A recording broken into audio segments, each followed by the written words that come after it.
É o jack dele que tá zoado.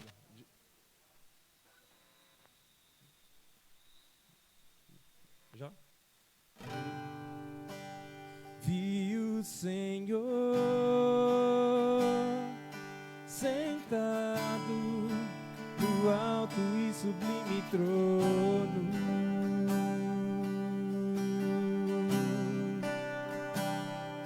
E a orla de suas vestes encheu o templo,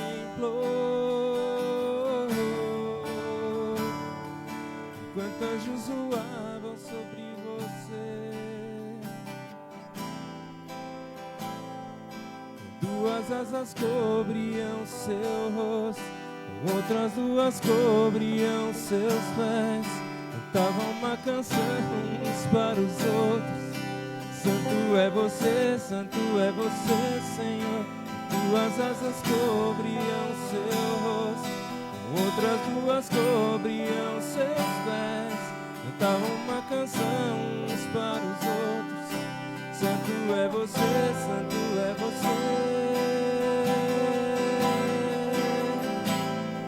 que toda a terra se encha com a sua glória, que toda a casa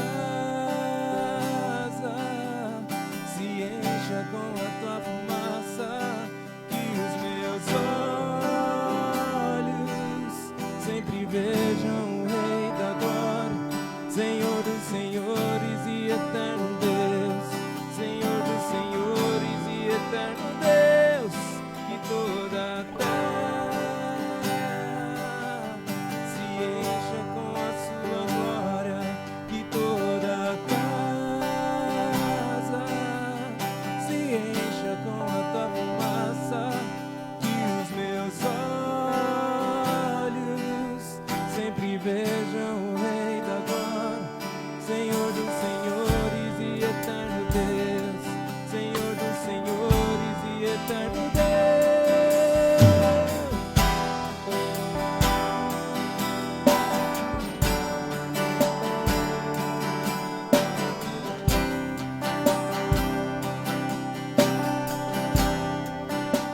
Eu vi o Senhor sentado no alto e sublime trono.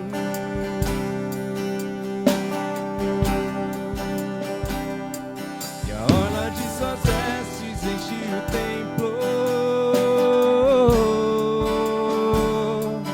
enquanto anjos voavam sobre você. Duas asas cobriam seu rosto, outras duas cobriam seus pés. Cantavam uma canção uns para os outros. Santo é você, Senhor. Duas asas cobriam seu rosto, outras duas cobriam seus pés. Cantavam uma canção uns para os outros. Santo é você,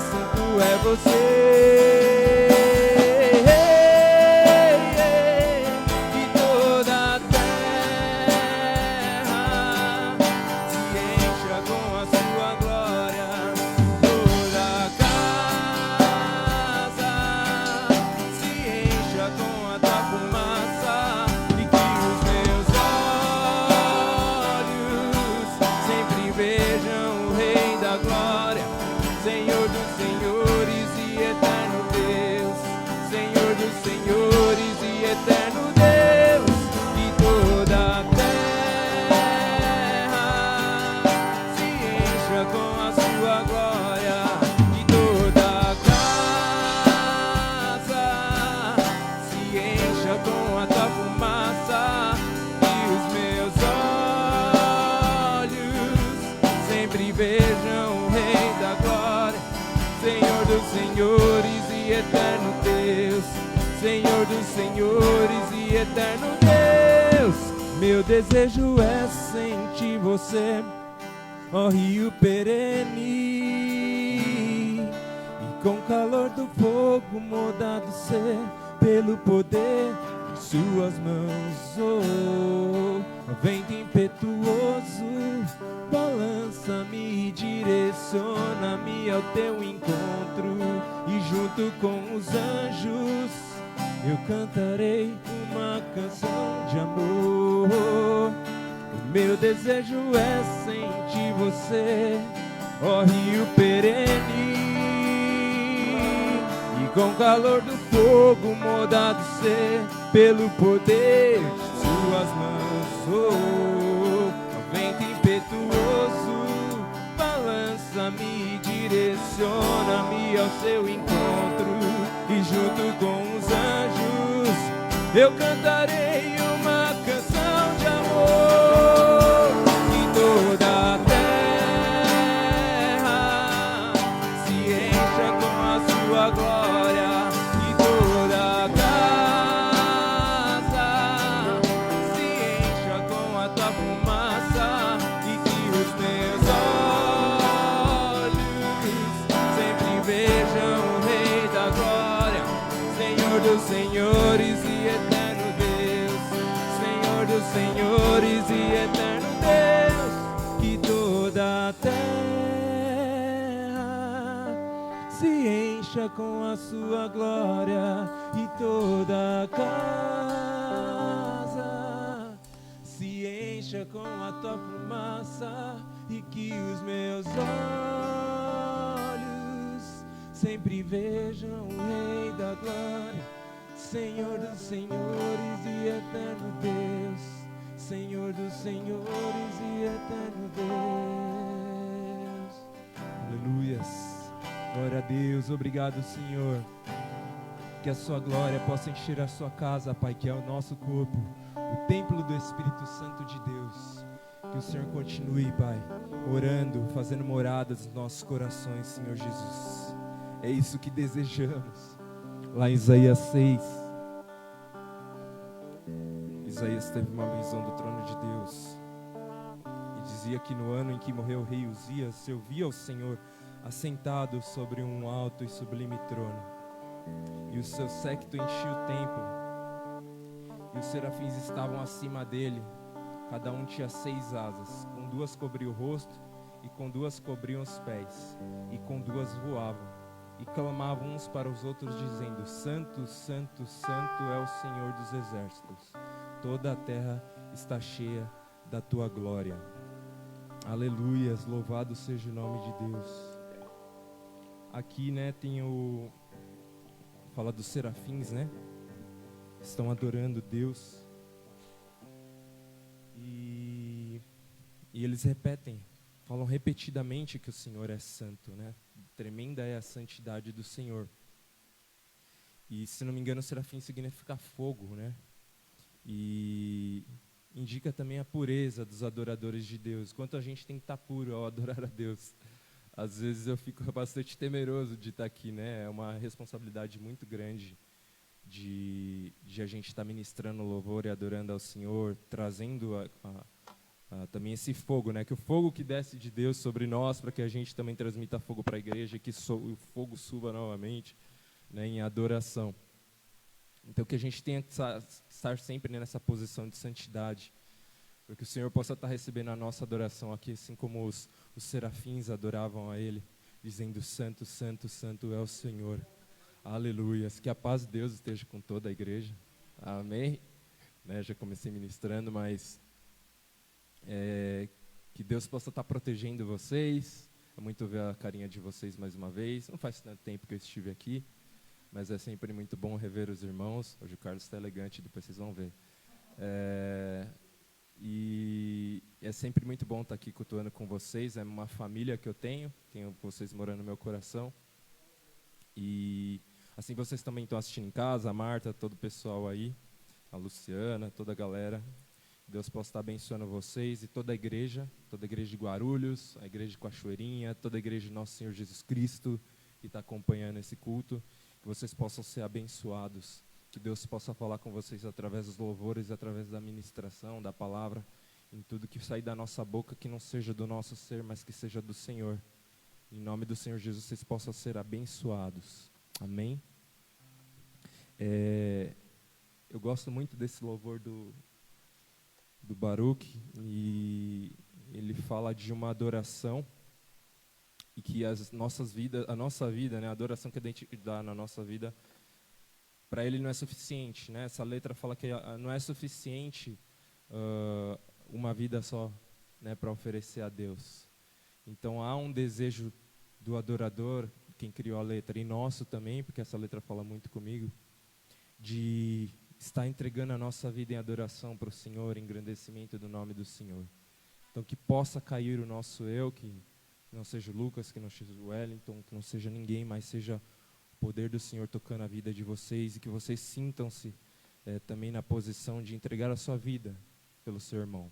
Porque na Bíblia está escrito que não há amor maior do que este, de alguém dar a sua vida pelos seus amigos, né? Então, que a gente possa oferecer a nossa vida em favor da obra do Senhor e trazer mais vidas para o Senhor, mais almas, que nosso objetivo é sempre povoar o céu e saquear o inferno.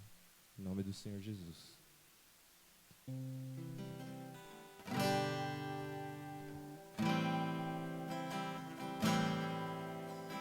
Eu queria ter mais que uma voz, mais que um amor e uma vida pra te obedecer, pois tu és muito mais que eu possa ter em meu ser. Tu és o autor, aquele que pintou com perfeição a vida. Tu és o Senhor, aquele que me amou e é o meu Deus, meu Senhor. Minha vida é para o teu louvor, meu Deus, meu Senhor. Minha vida é para o teu louvor.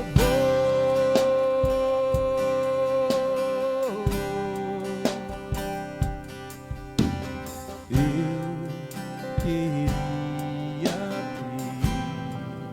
mais que uma voz, mais que um amor e uma vida pra te oferecer, pois tu és muito mais que eu possa ter em meu ser.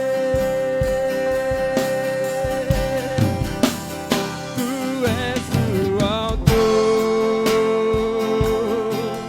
aquele que pintou com perfeição a vida. Tu és o Senhor, aquele que me amou e é o meu Deus, meu Senhor. Minha vida é para o teu louvor, meu Deus, meu Senhor. Minha vida é para o teu louvor.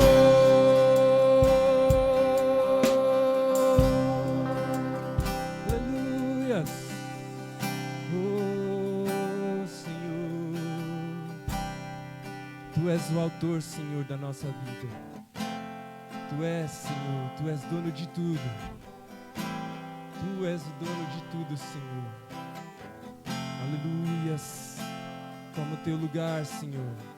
Toma o Teu lugar, Pai. Toma um lugar especial na nossa vida, Pai. Toma um lugar especial na nossa vida, Deus. Aleluias. Adora o Senhor. Continua adorando ao Senhor. Tu és o autor. Tu és o autor, aquele que pintou com perfeição a vida. Tu és o Senhor, aquele que me amou e é o meu Deus, meu Senhor. Minha vida é para o teu louvor, meu Deus, meu Senhor. Minha vida é para o teu louvor.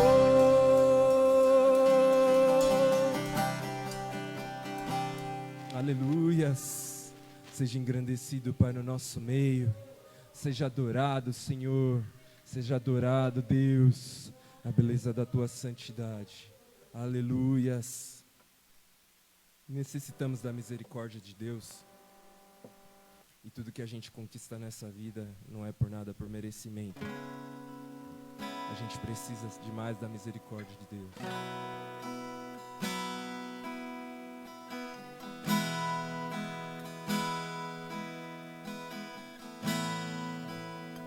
Precisamos constantemente ser curados.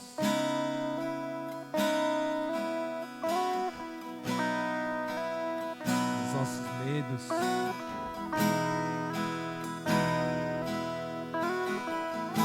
O Senhor nos direciona aos caminhos que Ele quer que sigamos. Vem, Senhor, nos direciona, nos ensina, Pai. Toma conta, Pai, dos nossos planos, dos nossos corações. Nossa adoração seja sempre genuína, Deus.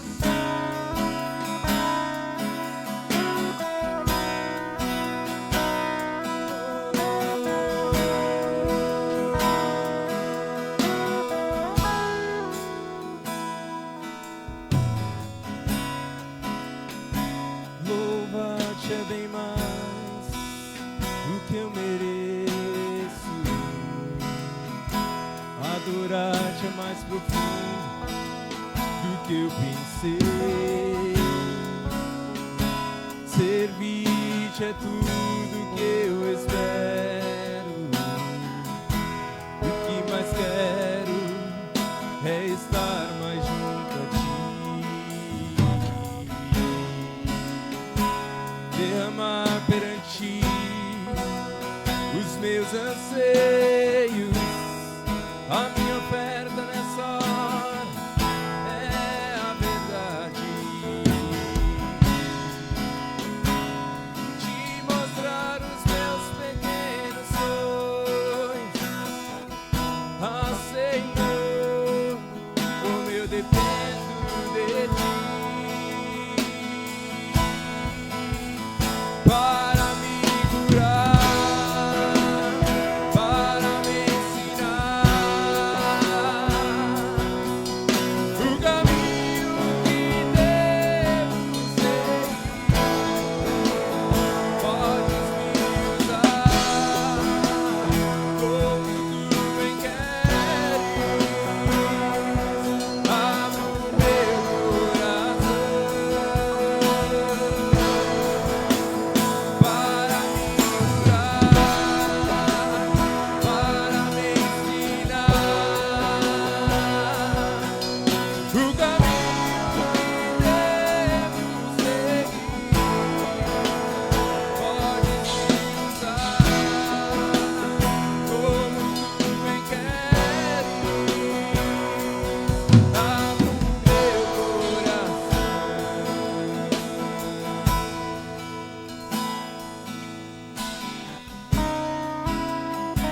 Senhor, abrimos os nossos corações, a nossa mente e deixamos sobre o teu controle, Pai, as nossas vidas e os seus planos. planos sejam os nossos planos, os objetivos sejam acima de nossos objetivos,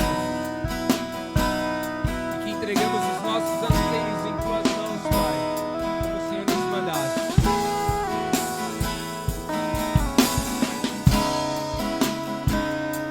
Aleluias.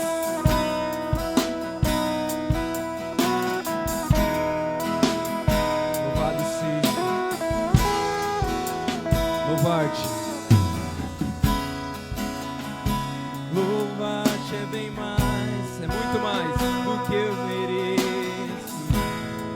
Declare, adorar-te é mais profundo do que eu pensei. Servir-te é tudo que eu espero, e o que mais quero é estar mais junto a ti, junto. Derramar perante os meus anseios, a minha oferta nessa hora é a verdade, a sinceridade, e te mostrar os meus maiores sonhos. Ah, Senhor, como eu dependo de ti.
Pode declarar: para me curar, para me ensinar o caminho que devo seguir. Podes me usar como tu bem queres. Abro meu coração. Mais uma vez, para finalizar. Para me curar, vai curando, Senhor. Para me ensinar, Tu és o nosso professor. O caminho que eu devo seguir não é o meu caminho, é o seu caminho. Como Tu bem queres. Abro meu coração. Glória a Deus. Seja engrandecido, Pai. Toda a honra e toda a glória seja dada somente ao nome de nosso Senhor e Salvador Jesus Cristo. Amém? Aleluias.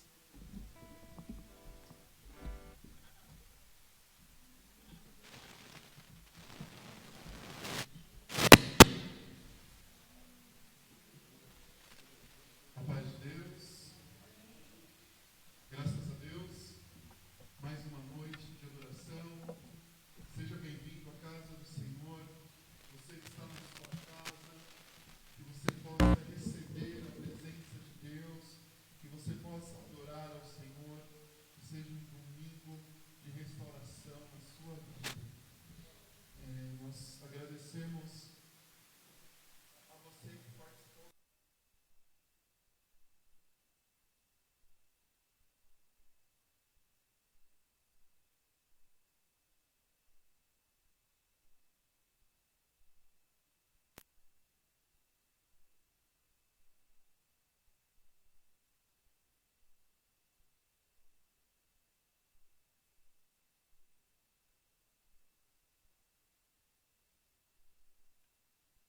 suportes de áudio, nós vamos encaminhar para vocês também, para que vocês possam compartilhar. Quero lembrá-los de não esquecer de dizimar, de ofertar ao Senhor. Seja fiel no dízimo, seja fiel na oferta. A igreja, ela conta com a sua colaboração e com a sua contribuição. Estamos recebendo também alimentos. Não esqueça de fazer a sua doação de alimentos. Caso você queira doar financeiramente específico para ajudar as famílias, você pode entrar em contato com Duda, com a Daiane e conversar com eles. Para você que vai dizimar e ofertar, não esqueça de entrar em contato com a Juliana. Quero lembrar aos líderes, próxima sexta-feira, às 20h30, teremos uma reunião, líderes diáconos, tá? Essa reunião será às 20h30 na plataforma do Messenger. Vou mandar para vocês o link alguns minutinhos antes e conto com a presença de vocês. Para quem não puder participar, me mande a mensagem com a sua justificativa. Tá bom? O pregador deu uma sumidinha aí, né? Agora eu vou fazer o que nesse momento? Cantar uma música. Ele espera eu dar todo, né? Espero a sua compreensão. O pregador, ele já vem. Mas ele está muito bonito. Talvez ele esteja arrumando a gravata dele. Ele esteja se preparando. Eu não sou bom, irmãos, com improvisos, tá? Então, não sei muito bem o que falar nesse momento. Mas pode deixar seus comentários, o seu like, compartilhe aí a nossa palavra. Oi? Sim, pode colocar então, por favor. O Edinho vai... ele já está vindo já.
Deus, é um prazer estar aqui com os irmãos, é uma grande honra poder estar com vocês e poder compartilhar um pouquinho daquilo que o Senhor tem falado em nosso coração. Que essa noite você possa deixar mais uma vez, Deus ele tem usado pessoas nesse púlpito aqui, tem usado muito, né, a vida do pastor Cláudio, todos aqueles que ministram, pastor Edinho, todos aqueles que ministram aqui, mas o mais importante é que você, aquele que está para receber, esteja com o coração aberto. né? Se você tiver com o coração aberto, Deus ele vai falar com você, independente das limitações do pregador. Por mais que você goste de um pregador ou de outro, seja dessa igreja ou de outra, né, os pregadores são limitados. Mas Deus ele é ilimitado, amém? Deus ele é todo poderoso, ele é eterno, ele é vivo, e a mensagem dele é vida para aqueles que creem. Poder de Deus, o evangelho, na vida daqueles que creem. Quem crê, dê glória a Deus aí. Amém? Ih, cara, já começou a pentecostal. Bora lá. Seja o que Deus quiser, irmãos. Amém? Abra sua Bíblia, por favor, no livro de Lucas. Evangelho de Lucas, capítulo 18, versículo 9. Eu vou ler do 9 ao 14. Né? A famosa parábola do fariseu e do publicano. Vamos tentar compreender algumas coisas aqui. Enquanto você vai abrindo aí. Isso, Lucas capítulo 19. Perdão, Lucas capítulo 18. Se eu falei 19, eu errei. Lucas capítulo 18, versículo 9 ao 14. Lucas 18, 9 ao 14. E enquanto você vai abrindo aí, vou fazer a leitura e logo após eu vou contar um testemunho, irmãos. E a minha mensagem hoje vai ser meio que imbricada com o testemunho que eu vou contar para vocês. Eu não sei fazer isso, então a gente vai ver o que vai dar. Como eu também não sei pregar, então vocês já estão acostumados com alguém que não sabe. Amém? Fala assim a palavra de Deus, Lucas capítulo 18, versículo 9 ao 14. Alguns que confiavam em sua própria justiça, desprezavam os outros, Jesus contou esta parábola. 10. 2 homens subiam ao templo para orar. Um era fariseu e o outro publicano. 11. O fariseu em pé orava no íntimo: Deus, eu te agradeço, porque não sou como os outros homens, ladrões, corruptos, adúlteros, nem mesmo como este publicano. 12. Jejuo 2 vezes por semana e dou o dízimo de tudo quanto ganho. 13. Mas o publicano ficou à distância, ele nem ousava olhar para o céu, mas batendo no peito dizia: Deus, tem misericórdia de mim, que sou pecador. 14. Eu lhes digo que este homem, e não outro, foi para casa justificado diante de Deus. Pois quem se exalta será humilhado, e quem se humilha será exaltado. Feche teus olhos, ore mais uma vez, fale com Deus. Senhor, muito obrigado, Pai, pela oportunidade que o Senhor nos dá de estarmos aqui contigo, Senhor. Nós glorificamos o teu nome. Nós exaltamos, obrigado por tua companhia doce. Pai, obrigado por sempre nos direcionar. Então, mais uma vez, Senhor, nós pedimos a direção do Senhor. Espírito Santo, entrega a mensagem a cada coração. É o que eu te peço em nome de Jesus. Amém. Amém. Glória a Deus. Irmãos, estamos vivendo tempos de uma crise muito séria no mundo inteiro. Isso não é novidade para ninguém. Foi tema de muitas mensagens, foi tema de muitos bate-papos, foi tema de muita conversa aqui nessa igreja, né, na igreja de Guarulhos, e não só na igreja de Guarulhos, no mundo inteiro, por todas as pessoas. Porém, a crise vai passar, a crise do coronavírus vai passar, em nome de Jesus. E se não passar, então será o fim, e o fim não é fim para você que é crente, amém? Então, vai passar de um jeito ou de outro. Porém, outras crises virão. Às vezes, crises externas, às vezes, crises internas. Irmãos, essa semana, Deus me deu uma grande vitória. O Senhor Jesus me abençoou com algo que eu vinha perseguindo há 2 anos. Algo que era para ser, e aí é o meu testemunho, algo que era para ser extremamente simples, ou pelo menos não tão angustiante assim, se tornou uma verdadeira lição de Deus na minha vida. Essa semana, para a glória de Deus, vai ter vários glória a Deus aí quando eu falar, essa semana, para a glória de Deus, eu passei no teste e agora eu sou um homem habilitado. Glória a Deus, glória a Deus. Ouço fogos de artifício,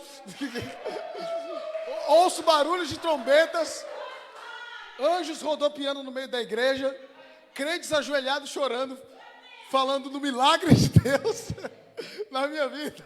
Não, irmãos, demorou demais, é óbvio, né?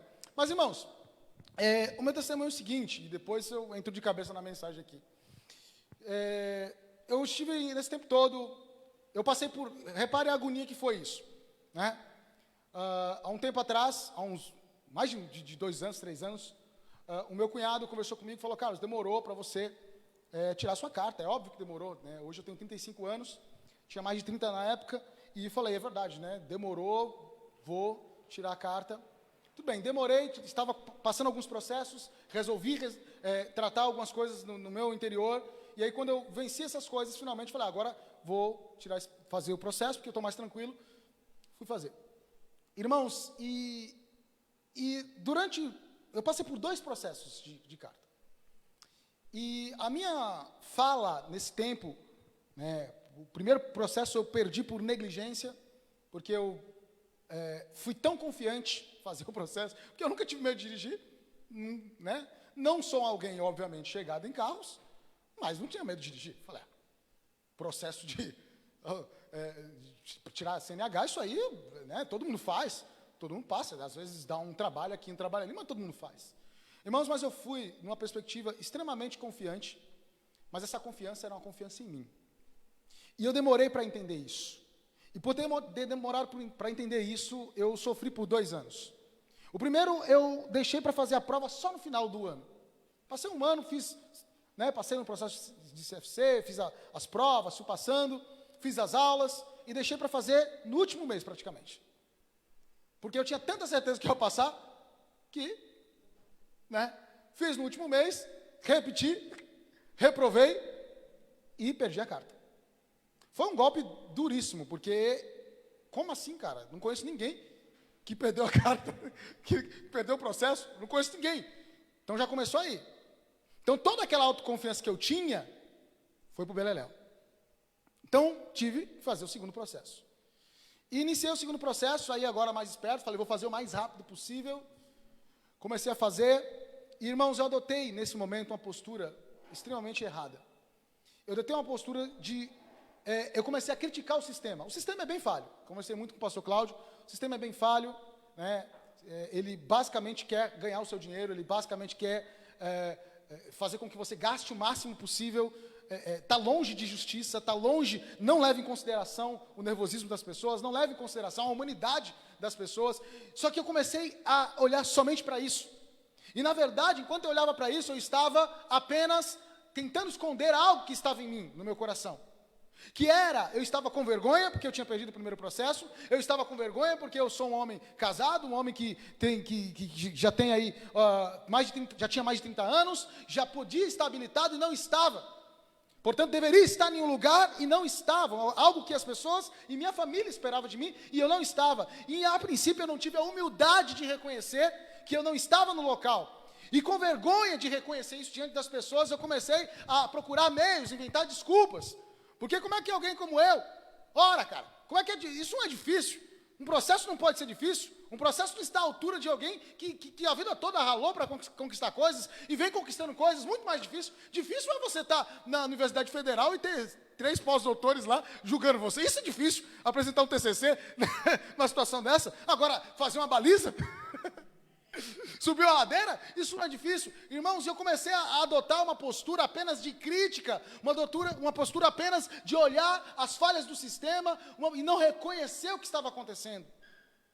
E aí eu fiz, arrebentei na segunda vez, né, já era experiente, no testezinho lá do Detran, fui bem, tal, não errei uma questão só, estava bem preparado, fiz as mais aulas de carro, de volante, preparadíssimo, falei, vou fazer a prova, fui confiante em fazer a prova, usei técnicas de coach, que sou coach, então, cara, agora é infalível, né? E as técnicas, elas funcionam, tá?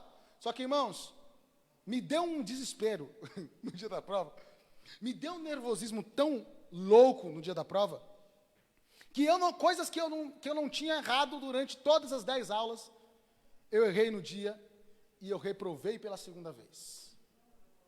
Reprovei pela segunda vez, fiquei extremamente irado, extremamente revoltado com o sistema. Falei, 3 pontos, eles não te dão a oportunidade de levar em consideração a sua humanidade, aquela pressão, fiquei irritado, fui lá e paguei a próxima prova já. E quando eu paguei a próxima prova, que seria 2 semanas depois, veio o coronavírus. Veio a pandemia. E a escola ficou fechada por 5 meses. 5 meses fechada. E aí, quando foi... E eu, assim, naquela situação, e isso me causou angústia. Esse tempo todo eu estava angustiado. Esse tempo todo, dúvidas. Eu falei, não é possível. E aí, quando foi essa semana, pouquinho antes da prova, dessa vez, olha só, a minha arrogância foi tão grande, que dessa vez eu pedi oração para 2 pessoas somente. Uma delas foi o pastor Cláudio. Eu não pedi oração para minha família, não pedi oração para os meus amigos, porque eu estava tão dentro do meu orgulho assim, falando, não vou passar essa vergonha de novo, não, vai que eu reprovo. Vai que eu reprovo de novo aí, e vou passar essa humilhação de novo. Irmãos, e aí na noite anterior, estava orando, e Deus falou, olha, a sua postura está completamente errada.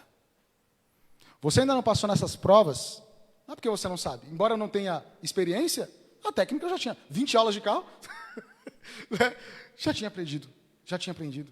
Mas Deus começou da noite da quarta-feira passada para a manhã da quinta-feira. Deus, Ele me mostrou tudo o que estava acontecendo. Deus mostrou as minhas falhas. Deus mostrou que eu fui fazer desde o início orgulhoso. E que é por isso que não tinha técnica de coach, não tinha as minhas orações da forma que eu estava fazendo, a minha confiança nas técnicas que eu havia aprendido direitinho, nada disso valia quando a minha emoção, se a minha emoção ficasse do jeito que estava. Porque ao perder o equilíbrio emocional, nenhuma técnica iria me ajudar. E a única forma de eu recuperar o meu equilíbrio era reconhecendo o meu pecado. Então eu pedi perdão para Deus. Falei, Senhor, realmente eu fui orgulhoso esse tempo inteiro. Eu não queria reconhecer que eu estava errado desde o início. Eu não queria reconhecer a minha postura equivocada, Senhor. Me perdoa. Me ajuda. Não é técnica alguma, eu não vou usar técnica alguma, eu não vou precisar nada do que eu aprendi.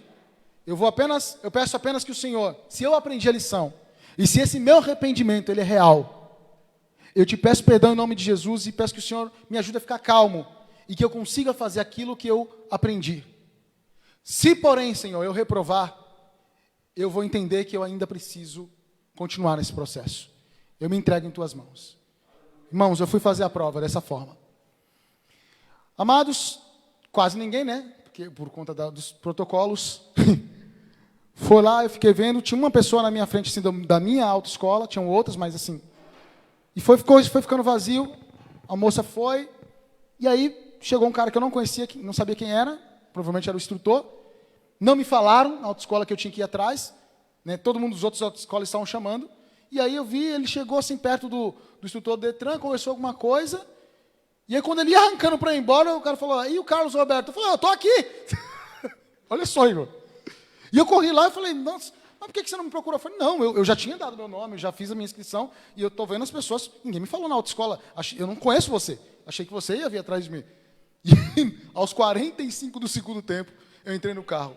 Quer dizer, é para você ficar completamente apavorado. Mas, irmãos, eu entrei no carro e de todos os caras do Detran, um cara desse tamanho aqui, com a cara mais feia do que a do Arnold Schwarzenegger, no filme Exterminador do Futuro, entendeu? Mais fechado do que a cara de quem chupa limão azedo. O cara sentou do meu lado ali. Irmãos, com essa problemática eu não fiquei nervoso. Com aquele homem que tomava conta da cadeira inteira, eu não fiquei nervoso. E eu fiz a prova sem errar nada. Sem errar nada. Deus me ensinou uma lição. Eu estava em crise, principalmente desde a última reprovação. Tinha uma parte da minha vida que estava em crise. Que era para ser algo pequeno. Os motoristas de plantão aí estão falando, meu Deus do céu. Que decepção. Mas cada um tem as suas crises. E aí eu já peço para você não me julgar por isso. E eu glorifico a Deus. Estou muito feliz por poder falar do meu pecado aqui hoje para vocês. Falar da minha angústia. Poder contar esse testemunho. E poder contar que eu venci em Cristo. Porque Cristo me ajudou a vencer o orgulho em uma área da minha vida. Cristo me ajudou. Irmãos, em momentos de crise, como é que nós temos agido? Em momentos de crise, como é que nós temos agido? Quando você olha para Israel, Está aqui falando Jesus, contando uma parábola para o povo de Israel. Mas, Carlos, onde é que está a crise aqui? Israel estava passando por vários tipos de crise. Israel passava por uma crise política, porque desde 63 a.C., ele estava nas mãos dos romanos. Então já fazia 90 anos que Israel não tinha autonomia política. Estava nas mãos dos romanos. Israel passava por crise financeira, porque os romanos sempre que arrochavam as coisas, sempre que passavam por um problema econômico, ou quando ele investia em guerras, em fronteiras, ele cobrava maiores impostos das suas colônias.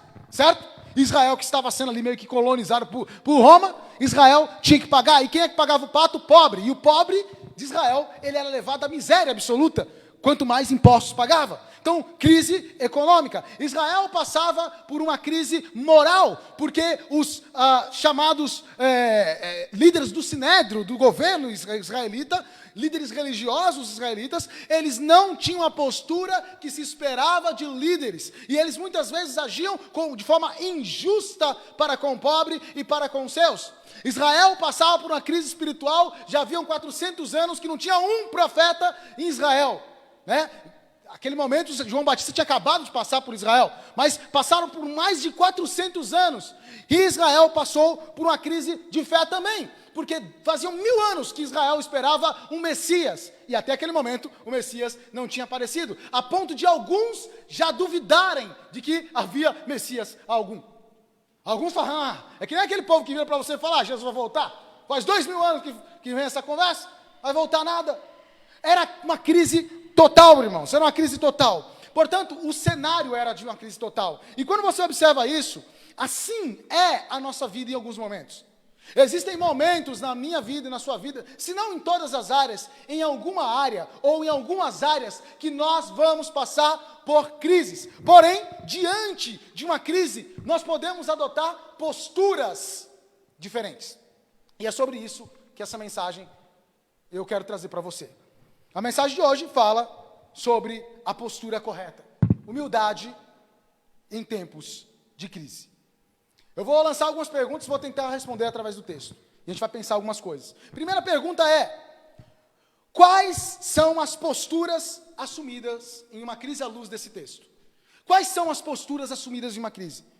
Bem, existem duas posturas que nós podemos assumir em uma crise. E aí você vai olhando qual é a postura que você tem assumido. Primeiro, faça um levantamento na sua vida. Talvez você não esteja passando por crise alguma agora. Tomara a Deus, em nome de Jesus, né? Mas se não estiver passando agora, você sabe que a gente vem aqui e a gente fala a verdade para você. Né? Boas novas para você. Né? Você pode virar para o irmão que está do seu lado, o pessoal que está distante aqui vai ter que dar um grito. Vira para ele e fala assim, ó, boas novas para você. Se você não está em crise, qualquer dia desse você vai estar. Excelentes notícias. Receba. Porque crise faz parte da vida, meu querido. Porque crise faz parte da vida. Certo? E Israel estava em um monte de crise. E quais são as posturas? A primeira postura é a postura do forte independente. É aquele que adota uma postura de ser forte e de ser independente no meio da crise. Essa é a postura do fariseu. E a outra postura é a postura do fraco e necessitado. Essa é a postura do publicano. Muito bem. Postura do fariseu, postura do publicano. Mas quem são esses? Fariseus. Para quem não lembra, os fariseus eles eram um grupo religioso que existiam desde o 2º século antes de Cristo nascer, lá em Israel, chamados Hassindins, e eles buscavam basicamente, eles eram liderados por escribas. O que era escriba? Escriba era o cara que manjava muito da lei. Escriba é aquele cara que ele transcrevia a lei. Então imagina a pessoa passando a vida toda fazendo cópias. A vida toda fazendo cópias da lei, dos profetas, dos escritos, ou seja, de todo aquilo que para nós é todo o Antigo Testamento, e também dos comentaristas, que são chamados os rabinos, os sábios, que comentavam aquilo tudo. Então imagina uma pessoa o tempo todo copiando isso. Então eles sabiam muito. Então os líderes dos fariseus eram esses escribas. E não só isso. O que é mais interessante é que os fariseus, diferente do que às vezes a gente pensa, eles não eram elite.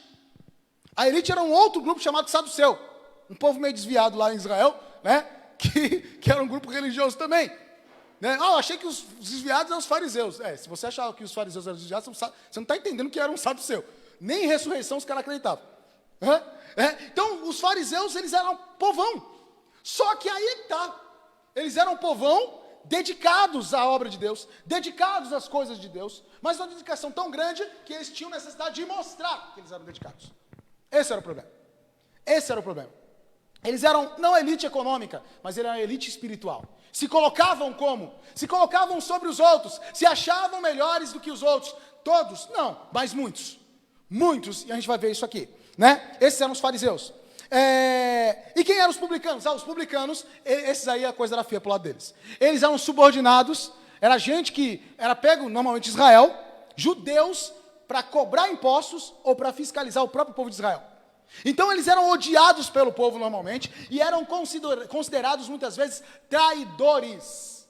Traidores. Gente que nega a própria fé, gente que trai, gente que não tem postura, gente que é... O pior tipo de gente possível eram os tais publicanos.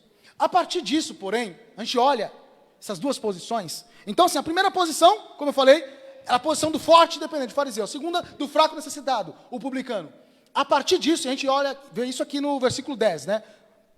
Versículo 10 fala, 2 homens subiram ao templo para orar. Um era fariseu e o outro era publicano.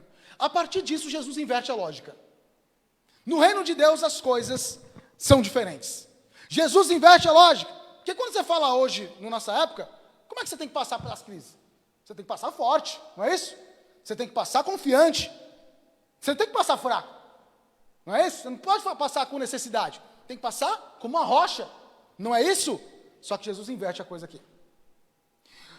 Segunda pergunta que eu quero fazer para você é: como agem os fortes e independentes em uma crise? Como é que agem os fortes e independentes em uma crise? E você vai perceber que é uma postura errada. Quem se considera forte e independente durante uma crise está adotando a postura errada. Foi essa a postura que eu adotei no meu processo de CNH. Que era para ser só um processo de CNH e virou um testemunho. Né? E virou um testemunho. E virou uma angústia. E virou uma perturbação na minha vida. Porque eu adotei a postura errada. Eu adotei a postura de alguém forte. Eu adotei a postura de alguém confiante.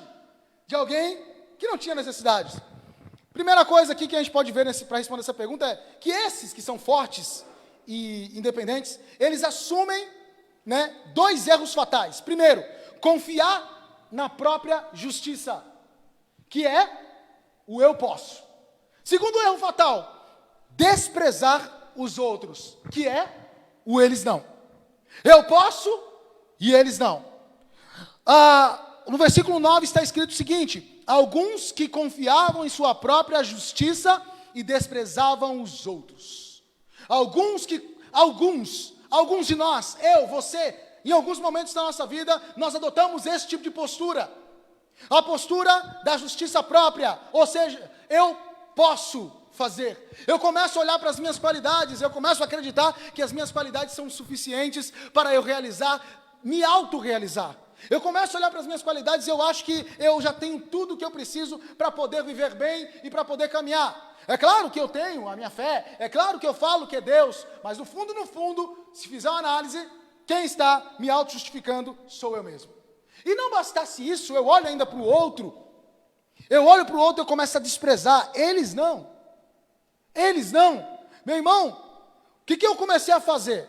Durante o processo, e quando eu comecei a ver que a coisa estava ficando feia, como eu comecei a ver que um processo que era para ser simples para outros, para mim não era simples, que eu tinha dificuldade, que eu precisava reconhecer, que eu precisava de ajuda, que eu precisava me dedicar mais, eu não querendo assumir isso, eu comecei a olhar para as pessoas que estavam me dando aula com desprezo. Confesso de novo aqui. Eu comecei a ficar injuriado, porque eu falava, gente, como é que eu não consigo fazer isso direito? E esse cara que está aqui me ensinando, o cara não sabe nem quem descobriu o Brasil. Eu não falava isso para o cara, óbvio, até porque normalmente eles são maiores do que eu. Né? Mas eu comecei a pensar, porque o meu orgulho, irmãos, o meu orgulho de não querer reconhecer que eu sou ruim naquilo, eu preciso melhorar, começou a me fazer a agir dessa forma. Postura completamente errada. Eu não apenas quero me auto-justificar, eu posso fazer isso. E eles não. Ou seja, eu sou melhor do que ele. Por que ele pode e eu não? Se eu sou mais inteligente do que ele. Como é que Deus não me deu inteligência? Por que eu não estou conseguindo? E ele consegue? Olha só, irmãos, que coisa horrorosa. Que postura que diante de uma crise, você prensado ali, quando você quer ser o forte, você começa a agir dessa forma.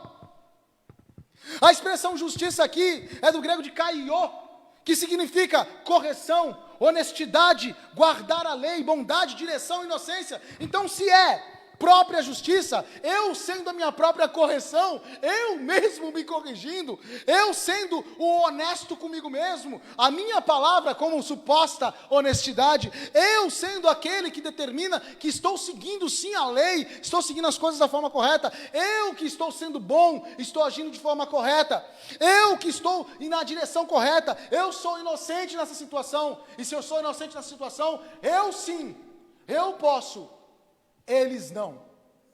Eu posso e eles não. E a expressão desprezo aqui, vem do grego, uma palavra meio estranha aqui, que é exetonoinsta, que significa desdenhar. Obrigado, Davi. Desdenhar. Considerar de nada. Oh, irmãos. Quem se considera forte? Quem se considera forte no meio de uma crise, começa a desdenhar. Porque na verdade ele se considera e não é. Então ele, para fingir de forte, ele começa a desdenhar dos outros. Começa a desdenhar, talvez não dos outros, da situação. Como uma situação pequena como essa pode me tirar do eixo? Não é possível. Uma situação, não existe isso. Não existe isso, porque a força não está em nós. O dono da força é Deus. O Senhor da força é Deus, e se alguém ou alguma coisa tem alguma força, é porque Deus, Ele permite que tenha. E aí quando eu acho que eu sou forte, não sendo, eu começo a desdenhar da situação, começo a diminuir a situação para querer crescer, isso é coisa de gente fraca. O fraco de verdade. E não o fraco da forma que tem que ser. Bem, o que pode levar a isso? Revolta. Você tem ficado revoltado nas suas crises. Eu não estou falando da revolta, de repente, tem um conceito chamado digna rabia, que é dos espanhóis, que significa uma raiva digna, uma ira, que traduzindo para o cristão, seria uma ira santa. Não estou falando de ira santa. De Jesus pegar o azorrague, o chicote, e sentar a chicotada nos cambistas do templo, aqueles que estavam cobrando e fazendo falcatrua junto com o pessoal do Sinédrio lá, junto com o pessoal do governo, né? Roubando as ovelhinhas dos pobres judeus, muitas vezes miseráveis, que mal tinham, ou as rolinhas dos pássaros, que mal tinham, dizendo que tinha defeito os animais, só para pegar esses animais e revender esses animais para outros, como se fossem impuros, dizendo que ainda estava com defeito, não podia, tinha que comprar outro. E aí o cara, quando ia comprar outro, comprou o outro que foi dito como um animal com defeito de outra pessoa. Ali é uma justiça. Ali foi Jesus agindo da forma que tem que se agir. Não é isso. Estamos falando aqui da revolta humana. Da revolta e da ideia humana de que nós temos, de que nós podemos mudar as coisas. De que nós podemos mudar o mundo. Essa é uma ideia política, muitas vezes. Né? Não estou falando de partido político, mas política no sentido de eu, nas minhas ações humanas, vou mudar o mundo. Essa ilusão humana.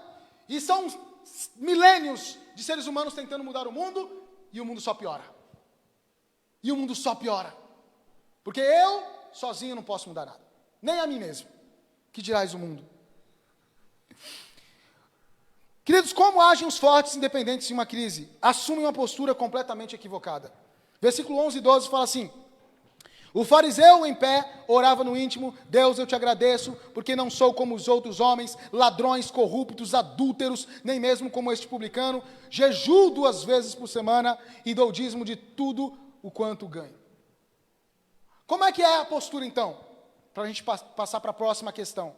Como os fortes independentes agem em uma crise? Primeiro, eles acreditam ser dignos. Eles acreditam ser dignos. O fariseu orava em pé.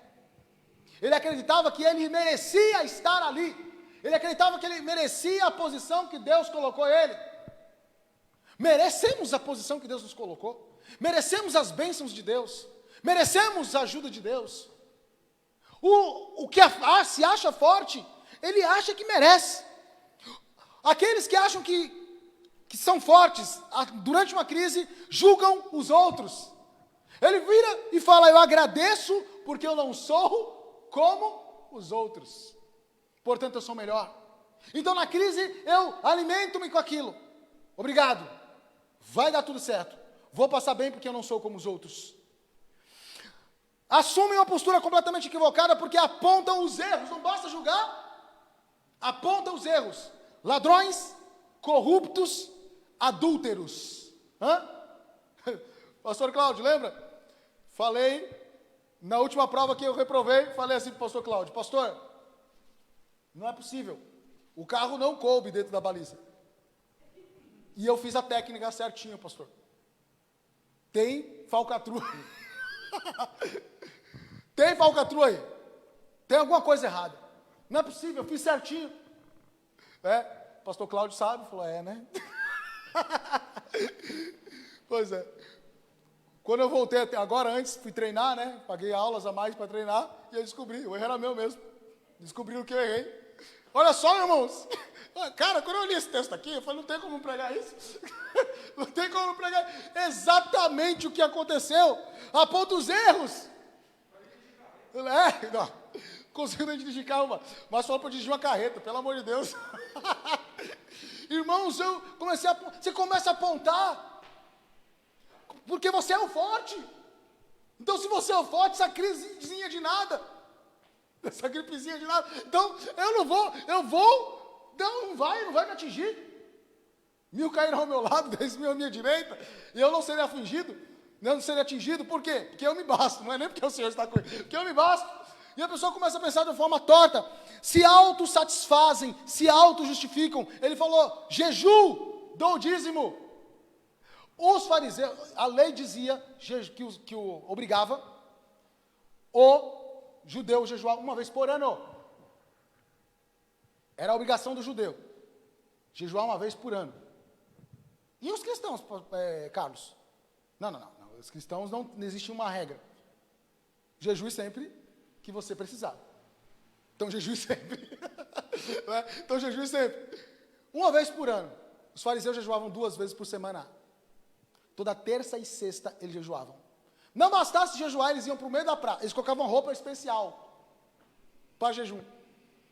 Colocavam uma roupa especial para jejum e iam para o meio da praça. Para orar. Para mostrar que eles estavam jejuando e para mostrar que eles estavam orando. Irmãos. Olha isso. E dízimo, davam dízimo de tudo. Até da hortelã. Né? Até dos temperos eles davam dízimo. Naquela época não era só dinheiro necessariamente, era literalmente tudo. Porque os sacerdotes sobreviviam daquilo. Então, comida era muito bem-vinda como dízimo, porque ia alimentar o sacerdote. Então, dá tudo. Pessoas maravilhosas, né? Só que eles se satisfaziam com aquilo. E, em síntese, aqueles que agem como fortes, independentes de uma crise, eles são a caricatura do orgulho. Terceira questão: como agem os fracos e necessitados em tempos de crise? Como é que eles agem? Que é a postura correta. Versículo 13, que fala assim: mas o publicano ficou à distância, e nem ousava olhar para o céu, mas batendo no peito dizia: Deus, tem misericórdia de mim, que sou pecador. Tem misericórdia de mim, que sou pecador.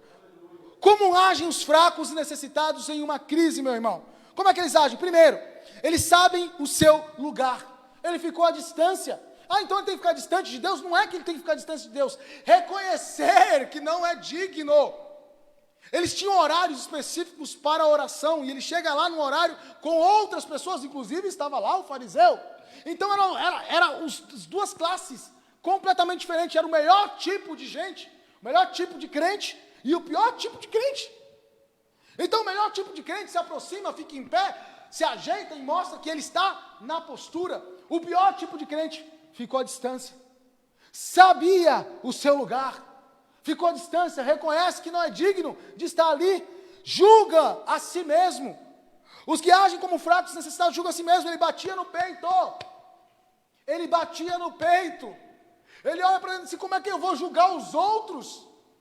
Como é que eu vou olhar e ficar apontando os erros, os pecados dos outros quando eu olho para mim? Eu não posso fazer isso. Eu não estou em condições. Porque para apontar o erro daquela pessoa, que é diferente do meu, eu preciso estar completamente sem erros. E mesmo se eu estivesse sem erros, eu lembro que Jesus, quando trouxeram uma mulher adúltera, quando trouxeram uma mulher que deveria ser apedrejada pela lei, Jesus falou que quem não tem pecado, atira a primeira pedra. Ninguém atirou a pedra porque estava todo mundo pecador. O único que poderia atirar a pedra era o próprio Jesus, mas Jesus falou, ninguém te julgou, nem eu te julgo. Vá em paz, não peque mais. Então se Jesus, que poderia ter feito por ser puro, não fez, por que eu vou fazer? E aquele fariseu ali, aquele publicano ali, ele bate no peito. Como agem os fracos e necessitados em tempos de crise? Reconhece sua miserável condição. Ele não só bate no peito, mas ele também fala, né, ele não ousava olhar para o céu, ele fala, Deus, tem misericórdia de mim, porque eu sou pecador. Como é que age o fraco necessitado em tempo de crise? Reconhece a sua condição. Eu sou pecador. Em síntese, resumindo, eles são o espelho da humildade. Esses os fracos, esses os rejeitados, esses os pecadores, esses que ninguém dá nada, mas que reconhecem quem são diante de Deus, esses são o espelho da humildade. E no fim, meu irmão, o que essas pessoas vivem? No fim, há um resultado surpreendente para essas pessoas. O versículo 14 fala, e eu lhes digo que este homem, e não o outro, foi para casa justificado diante de Deus, pois quem se exalta será humilhado, mas quem se humilha será exaltado, aleluia. Aquele publicano, ele voltou para casa justificado. No fim, o resultado foi surpreendente. O mais improvável, venceu, aleluia. O resultado foi a vitória. Oh, irmão, no momento que eu percebi o meu orgulho, no momento que eu percebi que eu estava errado, no momento que eu percebi que eu estava em pecado, no momento que eu percebi que eu não era nada e que eu dependia totalmente de Deus e pedi perdão e me entreguei, eu venci em nome de Jesus, aleluia. Eu venci pela força do braço de Deus. Eu venci não pelas minhas capacidades, mas porque o Senhor é bom na minha vida. E as suas misericórdias duram para sempre em minha vida. Aleluia! Aleluia! Amados, o que fazer com isso? Qual é a postura diante das crises da vida? Qual postura você tem adotado? Será que você tem adotado uma postura de querer ser forte, independente? Está passando no meio dessa crise horrorosa? Ela está te atingindo? Ela te atingiu em alguma área? Te atingiu na área financeira? Te atingiu na área profissional? Te atingiu na área emocional? Te atingiu dentro da sua família? Porque vocês estão convivendo muito mais tempo agora e está sendo difícil porque está todo mundo estressado, porque está sem dinheiro, as contas estão atrasadas, escassez, e o convívio está sendo com atrito, e está desgastando, você tem vivido isso. Mas como é que você tem encarado? Você tem fingido que você é forte? Você tem fingido que você é uma fortaleza? Que você é uma rocha? Que você é a pedra de esquina, a pedra angular? Que você consegue porque, olha, sim, Deus te abençoou, então você consegue, mas na verdade não é Deus que está à frente disso tudo, é você. Porque você não quer dar o braço a torcer, que você tem que chorar. Irmãos, eu chorei. Essa coisa pequenininha, eu me senti humilhado. E era necessário eu me sentir humilhado, porque desde que Deus começou a me dar ministério, eu falei, Senhor, nunca me deixe. Deus me deu o ministério da evangelização, que é o ministério de humildade. Você está lá na rua, você está lá no meio do povo. Mas Deus me deu o ministério de ensino, que é um dos lugares que mais tem arrogância na igreja. E eu falei, Senhor, não me deixa ser um homem arrogante, não me deixa ser um homem orgulhoso, porque um professor orgulhoso não vale de nada. Não me deixa, Deus. Irmãos, minha situação toda estava sendo aquilo que eu pedi para Deus para não ser, então Ele me quebrou, Ele me humilhou, Ele me permitiu ser humilhado, ele deixou a situação me humilhar. Eu me senti no chão. Olha só, irmãos, todos os homens que eu conheço praticamente dirigem, a maioria deles, e eu me sentia menos homem do que eles nesse aspecto. Eu tinha vergonha. Um dia desse a Silvana estava aqui, ela brincou inocentemente, falou que o Carlos ainda não dirige, e eu fiquei com vergonha, porque ela falou isso, ela não falou com maldade, e eu chamei a atenção dela quando ela chegou em casa. Falei, por que você falou isso? Você sabe que eu não gosto que você fale disso. Irmão, você acha que eu não chamo a atenção dela, né? Eu chamo. Só que eu estava errado. Ela não me humilhou, ela só falou, ela fez uma brincadeira. Eu que tinha que reconhecer, porque eu queria lidar com a situação, com as minhas forças, queria eu vencer. Mas deu errado. Deu errado. Deu errado. Como é que você tem lidado com a situação? Você tem chorado, meu irmão? Você tem chorado, você tem se permitido sofrer, você tem permitido saber que a crise é crise, e que você não é uma fortaleza sem Deus, você é uma fortaleza em Deus, porque Ele te faz uma fortaleza, não porque você é. Irmãos, como é que tem sido isso? Para finalizar, eu vou te falar o que fazer aqui. Já passei do meu horário, pastor, desculpa. Como assumir uma postura humilde em tempos de crise. Te dar alguns conselhos. Primeira coisa aqui, fuja. Fuja. Sai correndo da justiça própria. Sai correndo do orgulho.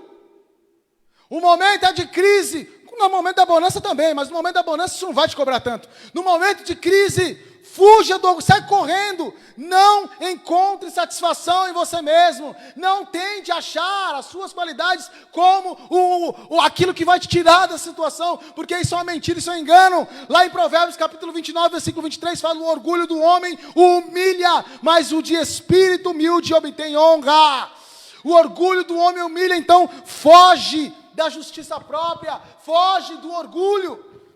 Outra coisa, como assumir uma postura humilde em tempos de crise: não despreze os outros, não se sinta melhor do que ninguém, não use isso como uma desculpa para esconder as suas fraquezas, não use isso no meio da crise. Você está se sentindo forte e começa a olhar com desdém a situação, as pessoas. Não faça isso. Provérbios capítulo 14, versículo 21 fala: quem despreza o próximo comete pecado, mas como é feliz quem trata com bondade os necessitados.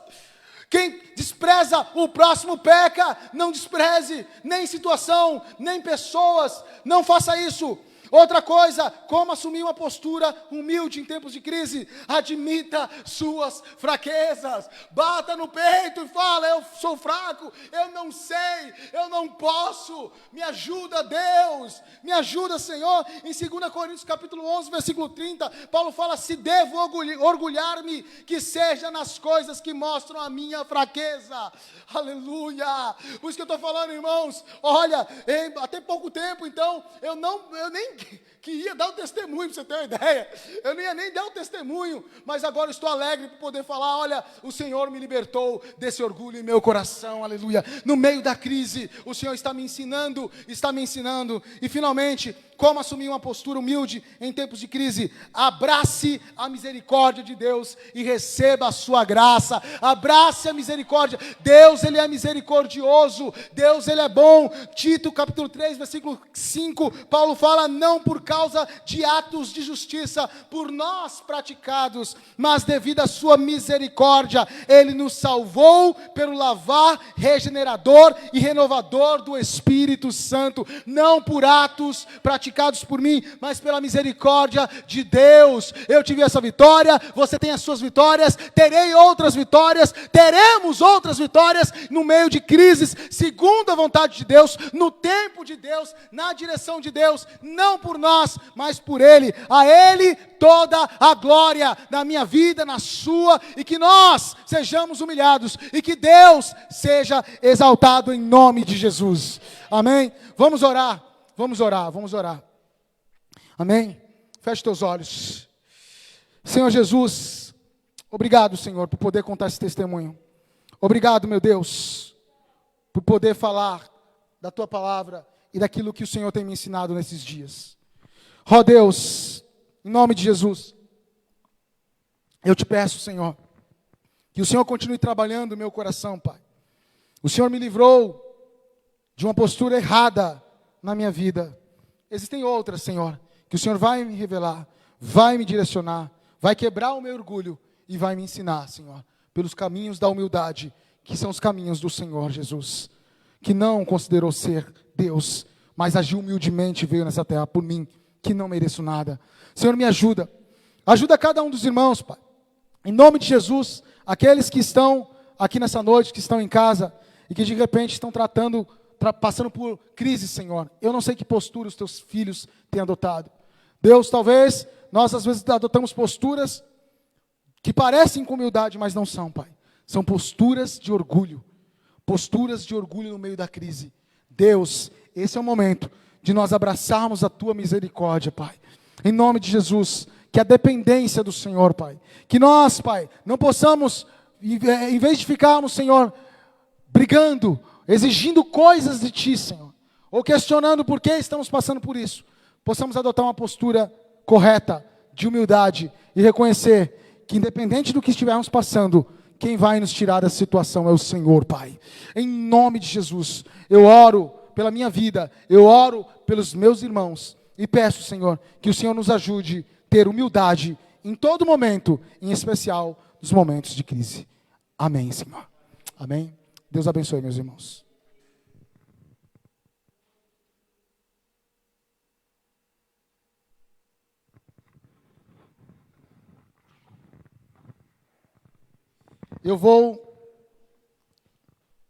Quero aproveitar aqui para agradecer, né, que Deus ele tem trabalhado em nossa vida. Eu falei do Ministério da Educação. E alguns irmãos, algum tempo atrás, concluíram o nosso curso básico de teologia. Fizemos uma cerimônia bonita. E na época, faltavam alguns ajustes e não pude buscar os certificados deles. E aí veio o coronavírus, né? Veio toda a situação. E eu pude buscá-los, os certificados. E alguns deles estão aqui. Eu vou entregar os certificados para aqueles que, né, estão aqui presentes. Alguns, a gente está em número reduzido por conta de toda a situação, mas vou entregar para alguns deles e vou mencionar os outros como menção honrosa, né, e já deixo como incentivo para você, né, que essas pessoas, elas são exemplos. Né. O Márcio iria falar algumas coisas, mas Márcio, por conta do horário, eu acabei me estendendo. Então, ficar para uma próxima. Mas eu quero chamar aqui, pastor Edvilson, vai conseguir fazer? Não? Tá. Quero chamar aqui Davi Werg da Silva Oliveira. Vamos aplaudir a vida do Davi. Amém? Deus abençoe, Davi. Protocolo de distância aqui. O pastor vai tirar sua foto, entregar. Dá para pegar os dois aqui? Deus abençoe. Quero chamar agora Maria Madalena Barbosa da Silva. Aplausos. Glória a Deus. Parente do Márcio, hein?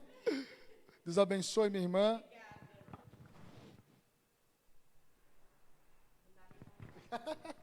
Glória a Deus. Eu quero chamar aqui Márcio Barbosa. Vamos aplaudir Márcio. Márcio é um guerreiro, irmãos. Márcio sempre está em todos os cursos aqui. Deus abençoe. E agora eu vou pedir também que você, enquanto eu vá falando os nomes aqui, você aplauda também, porque essas pessoas também concluíram e vão receber depois seus certificados, né? Alguns vão entregar, outros vão ficar aqui na igreja. Né? Eu quero parabenizar Patrícia Vicente Ribeiro do Carmo. Glória a Deus. Eu quero parabenizar também Albaniza Rosalina da Silva Oliveira. Outra guerreira, glória a Deus. Eu quero parabenizar Maria Adriana da Silva Oliveira. Eu quero parabenizar Daniele de Azevedo Faria Ribeiro.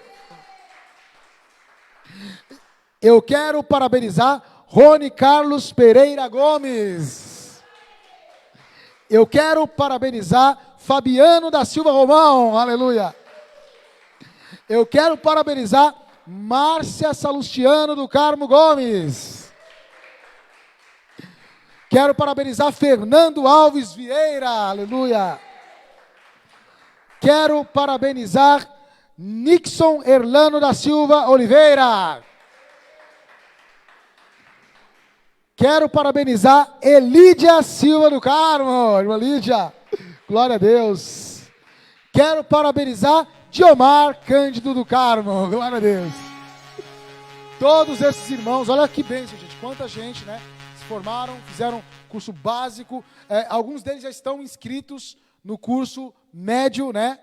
Os 3 que vieram aqui, inclusive, estão inscritos no curso médio, que nós vamos começar, irmãos, você que é da igreja aqui de Guarulhos, ou se for de outra igreja da nossa regional, material da igreja de Nosso Senhor Jesus Cristo, em outubro. Faremos à distância, né? Isso tudo acabou acelerando esse processo, então faremos à distância para que quem mora longe, quem tem problema com o tempo, possa também estudar. Então, em outubro, vamos ter turma do básico, para quem não fez o básico ainda, e turma do médio. Então, convido você e glorifico a Deus. Amém? Deus abençoe. Glória a Deus. Curso online.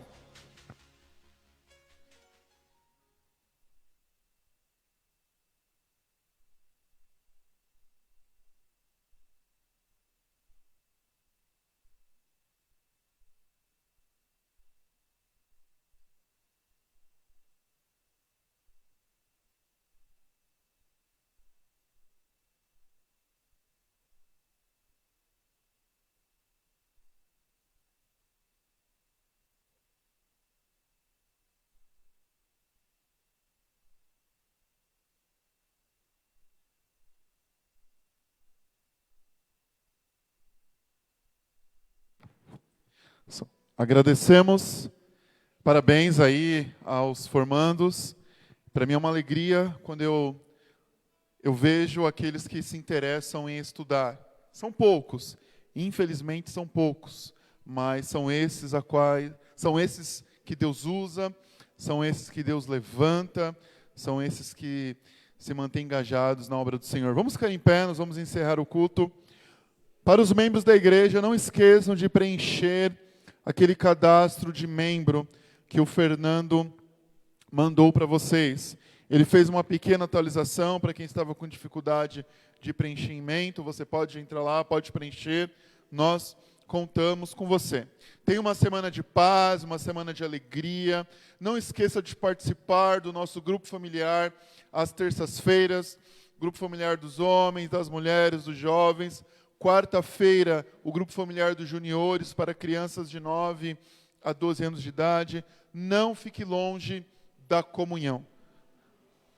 Tudo que você precisar, conte comigo. Não hesite em me chamar, em me ligar. Eu tenho aconselhado na igreja, na minha casa. Você não se preocupe, porque eu estou à disposição para te ajudar naquilo que você precisar, tá bom? E também temos reunião de oração, quinta-feira, com a Viviane, às 20 horas, tá bom? E aqui na igreja também.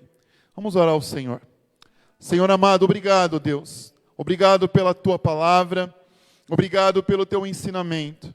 Que nós possamos sempre viver a Tua palavra. Abençoe a vida do Carlos. Derrame sobre ele as Tuas bênçãos, Senhor. Que a cada dia mais ele possa transmitir a Tua palavra, a palavra que liberta e restaura. Abençoe cada um, Deus, que nos assistiu nesta noite. Visite cada casa, Pai. O Senhor sabe cada necessidade. Que cada lar receba a Tua presença, a Tua paz e a restauração. Que você tenha uma semana na presença de Deus. Que você tenha uma semana debaixo da graça e do amor do Espírito Santo. Que o amor do Deus Pai, a graça do nosso Senhor Jesus Cristo, a comunhão e consolação do Espírito Santo estejam com todos para sempre. Amém. Nós vamos tocar uma música, tá, Edinho?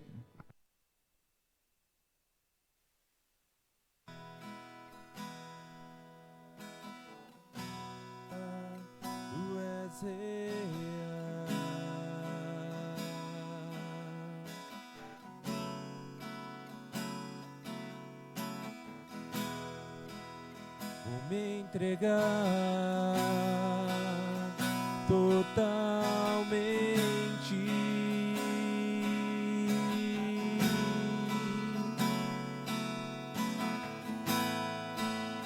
O teu toque abriu os olhos do meu coração e eu posso enxergar e entender. Oh, se eu me humilhar diante do teu altar e sacrificar aquilo que me custa, inclinarás o teu ouvido ao meu clamor.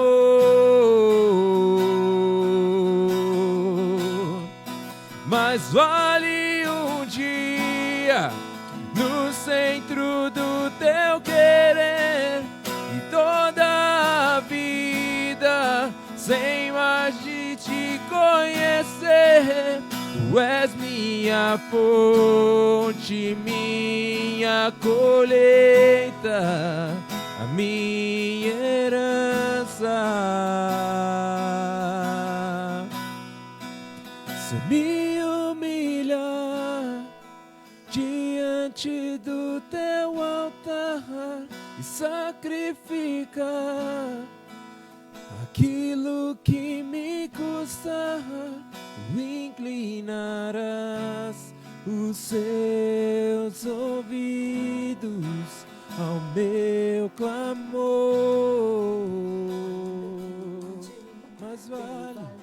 Mas vale um dia no centro do teu querer e toda a vida sem jamais te conhecer. Tu és minha fonte, minha colheita, a minha herança.